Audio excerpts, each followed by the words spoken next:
Assalamualaikum warahmatullahi wabarakatuh. Bertemu kembali di perkuliahan GDA 311 Metodologi Penelitian. Di minggu ketiga ini, topik yang akan kita bahas adalah yang pertama, overview penelitian di bidang geodesi. Penelitian di bidang geodesi, apakah itu?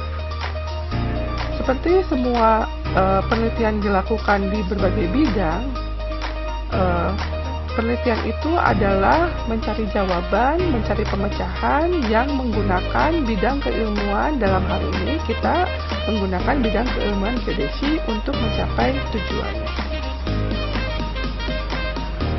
Lalu kemudian, apakah tujuan dari penelitian di bidang geodesi? Penelitian bidang rekayasa tidak hanya menjawab pertanyaan kenapa, kapan, dan bagaimana. Akan tetapi juga tujuannya adalah untuk mendapatkan informasi yang nantinya akan digunakan untuk penyelesaian permasalahan. Kemudian juga untuk menyediakan solusi bagi masyarakat atau usernya. Lalu membuat tools atau mengaplikasikan suatu metode yang nantinya akan digunakan oleh masyarakat atau pengguna untuk kegiatan mereka.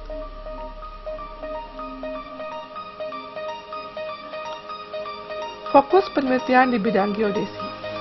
Seperti kita ketahui, geodesi itu mempelajari tentang pengukuran dan perepresentasian bumi dan objek lainnya, termasuk medan dan gaya berat dari masing-masing objek tersebut, secara 3 dimensi dan berubah terhadap waktunya. Jadi di sini, secara umum, geodesi itu adalah mempelajari tentang pengukuran dan perepresentasian bumi, ya, dan kita melihatnya secara 3 dimensi dan juga berubah terhadap waktu. Seiring perkembangan teknologi, fokus dari penelitian geodesi kemudian berkembang menjadi paling tidak 6 fokus penelitian ini. Yang pertama adalah survei dan pemetaan terestris, kemudian survei dan pemetaan hidrografis, kemudian fotogrametri, penginderaan jauh, dan lalu sistem informasi geografis.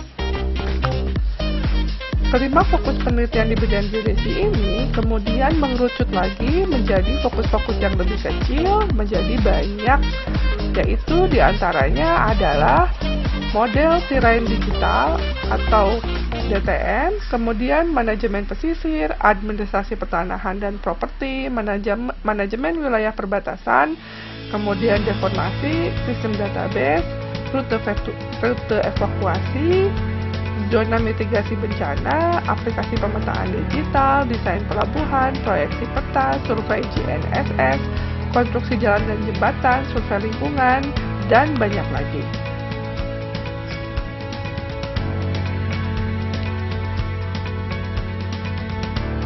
Mengapa penting dilakukannya penelitian di bidang geodesi? Yang pertama adalah untuk memperbaiki atau meningkatkan kualitas hidup. Lalu yang kedua adalah fundamental dalam sistem posisi dan monitoring dan juga perkembangan teknologi. Jadi, penelitian di bidang geodesi ini akan dapat digunakan aplikasinya di kehidupan sehari-hari.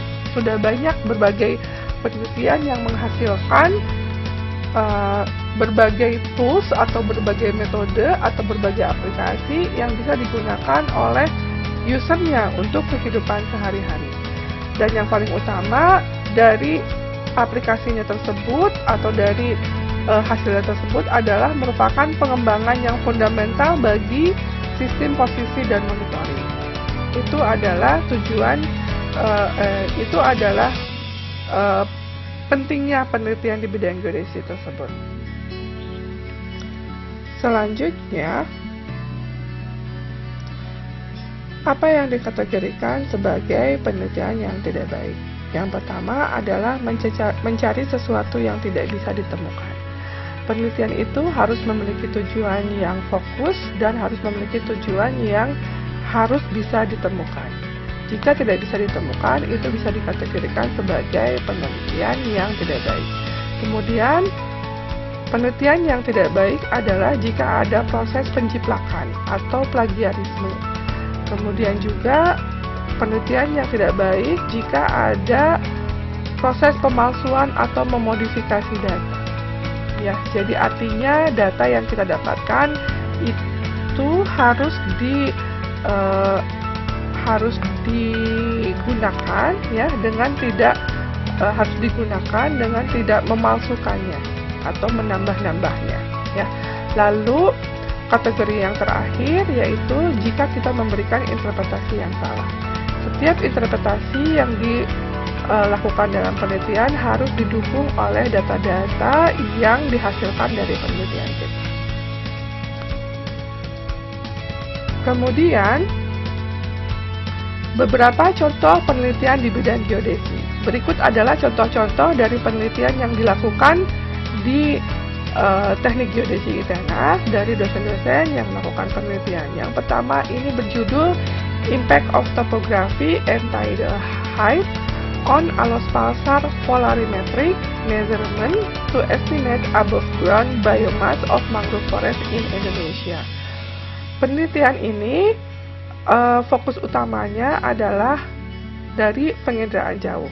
Kemudian dari proses penginderaan jauh itu akan dilihat sejauh mana kemampuan dari satelit Cetra ini untuk bisa menghitung biomasa dari hutan mangrove yang ada di Indonesia.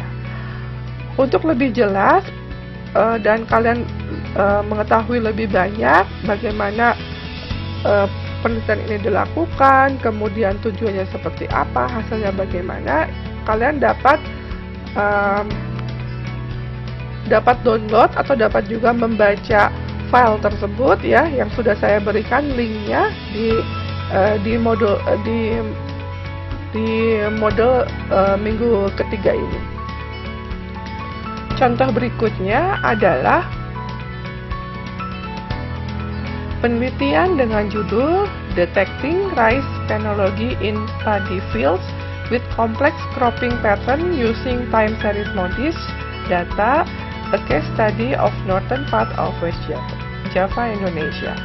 Penelitian ini fokus utamanya penginderaan jauh adalah untuk melihat fase pertumbuhan dari padi ya, dari padi dengan menggunakan data modis ya. Studi kasusnya ini di bagian utara Pulau Jawa Barat.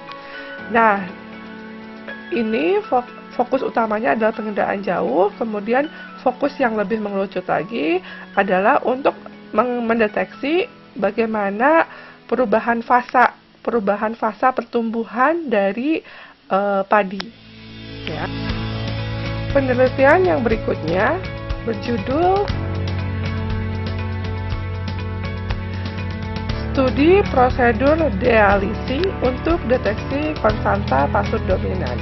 Penelitian ini topik utamanya adalah hidrografi atau survei pemetaan hidrografi, yang kemudian fokus lebih mengerucutnya terkait tentang deteksi konstanta pasut dominan. Untuk lebih lanjut, topik penelitian ini juga atau hasil penelitian ini dapat kalian baca di link yang sudah saya berikan.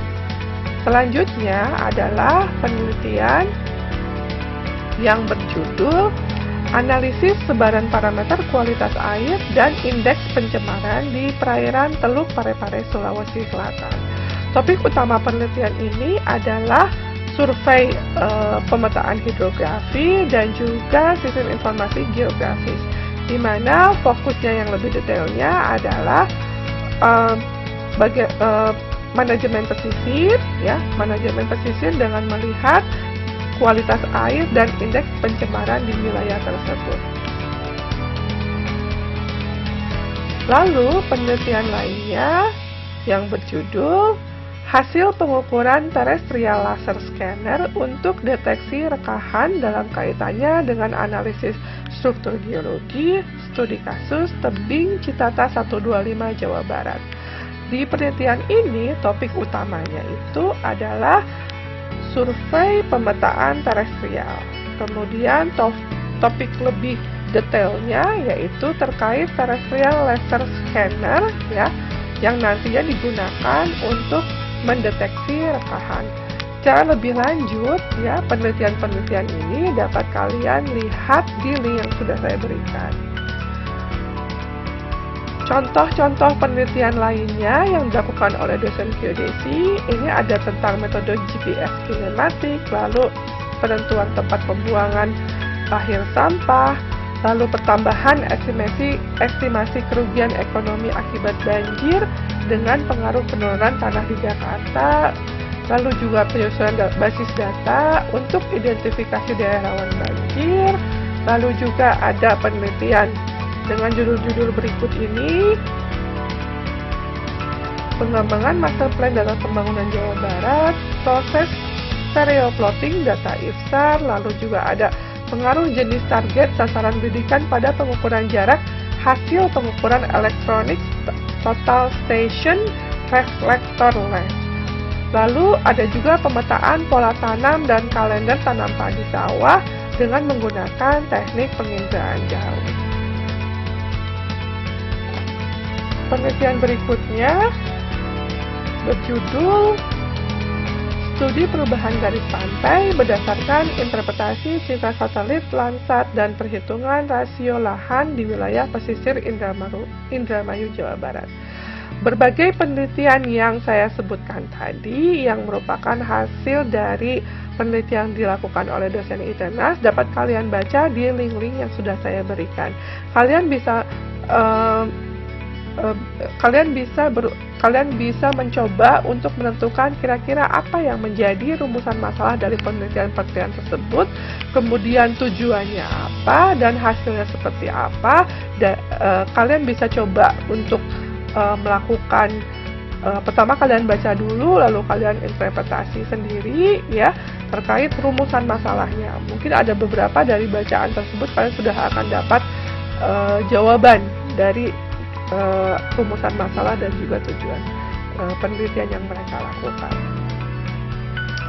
Baik, sampai di akhir topik yang pertama ya, overview dari penelitian di bidang geodesi. Jika ada pertanyaan atau ada masukan-masukan atau ada verifikasi yang ingin kalian lakukan, bisa disampaikan pada saat kita perkuliahan online atau juga bisa nanti kita bahas di forum diskusi keempat yang akan saya buat di pertemuan di minggu ketiga ini. Berikut adalah daftar pustaka yang saya gunakan. Saya akhiri untuk topik pertama ini. Kita akan bertemu di topik yang kedua. Wassalamualaikum warahmatullahi wabarakatuh.